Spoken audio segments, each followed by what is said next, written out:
আছে আমেরিকা যেহেতু ঢুকে গেছে, এখন আমেরিকার মানে বেসে এক ধরনের সিম্বলিক হামলা চালিয়ে এটা শেষ করা গেছে। কিন্তু আমেরিকা যদি আরও মেজর স্কেলে এসে হাজির হয়, তার হাতে অত অস্ত্র নেই যে সে এখন শুধু ইসরায়েল না, অন্য ফ্রন্টেও সে আবার মিসাইল অ্যাটাক করতে হবে। আমেরিকার 17টা ঘাঁটি এবং বড় এবং ছোট মিলে 17টা প্রেজেন্স আছে, সেগুলোতে ক্রমাগত আক্রমণ করতে চাইলে এত ফ্রন্টে যুদ্ধ করা ইরানের জন্য কঠিন হবে। তার যে স্টক পাইল আছে মিসাইলের, সেটাও খুব বড় না। এদিকে ইসরায়েলের কথা আমরা বলেছি যে সে আক্রমণ করতে পারবে, সে যেহেতু ফাইটার দিয়ে আক্রমণ করছে, তার আক্রমণ করা ইরানের মতো এত কঠিন হচ্ছে না। কারণ ব্যালিস্টিক মিসাইলের যেটা হয়, আপনারা বেসিক নিশ্চয়ই বুঝবেন যে একটা ওয়ারহেড পাঠানোর জন্য একটা পুরো রকেট ইঞ্জিন এখানে কাজ করে, সেটা এসে এখানে শেষ হয়। সুতরাং বুঝতেই পারছি আমরা, একটা ওয়ারহেডের সাথে একটা ইঞ্জিন শেষ হয়ে যায়। এটা অনেক এক্সপেন্সিভ, এটাই বলতে চেয়েছি। আর বিমানে করে অনেকগুলো বোমা নিয়ে যাওয়া যায় এবং এটার যে খরচ সেটা অনেক অনেক কম পড়ে প্রতিটা, আমরা যদি এভাবে ধরি যে প্রতি টন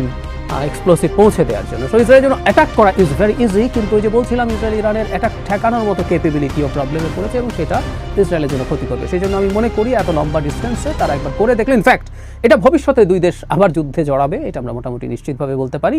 তার জন্যই দুই দেশ পরস্পরের কে কী করতে পারে, তার কতটা ক্ষমতা, সেগুলোর এক ধরনের পরখ করে নিয়েছে এবং এই জন্য তারা এবারকার মতো থেমে যাবে, এটা আমি সত্যিই প্রেডিক্ট করি।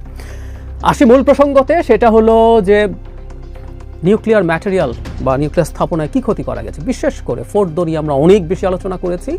সেটা নিয়ে CNN একটা রিপোর্ট করেছে, যেখানে তারা সরকারি পেন্টাগনের সাথে লিঙ্কড একটা প্রতিষ্ঠানের সার্ভে করেছে। তারা এই যে যুদ্ধের পর একটা যুদ্ধ হলো, তারপর কী ধরনের ধ্বংস হয়েছে সেটা নিয়ে সার্ভে করেছে। নানান রকম ডেটা, স্যাটেলাইট থেকে ডেটা দিয়ে এটা এক ধরনের ধারণা করা যায়, সেই প্রযুক্তি তাদের আছে এবং অন্যান্য ইন্টেলিজেন্স সব একত্র করে তারা বলছেন এখানে তেমন কোনো ক্ষতি হয়নি। মানে অন্য দুটোতেও আমেরিকা অ্যাটাক করেছে, নাতানজ এবং ইস্পাহান দুটোতেই, কিন্তু ওখানেও তা না। কিন্তু বেশি আলোচিত ছিল না ফোর্দো, কারণ আমরা এটা জানি যে মাটির গভীরে এখানে মূল সেন্ট্রিফিউজগুলো ছিল যেখানে ইউরেনিয়াম এনরিচমেন্ট হয়।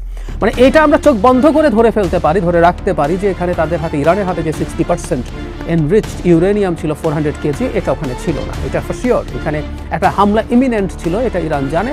সুতরাং ওটা তার কাছে সে অন্য জায়গায় স্থানান্তর করেছে, এটা আমরা বলেই দিতে পারি। এবং ওখানে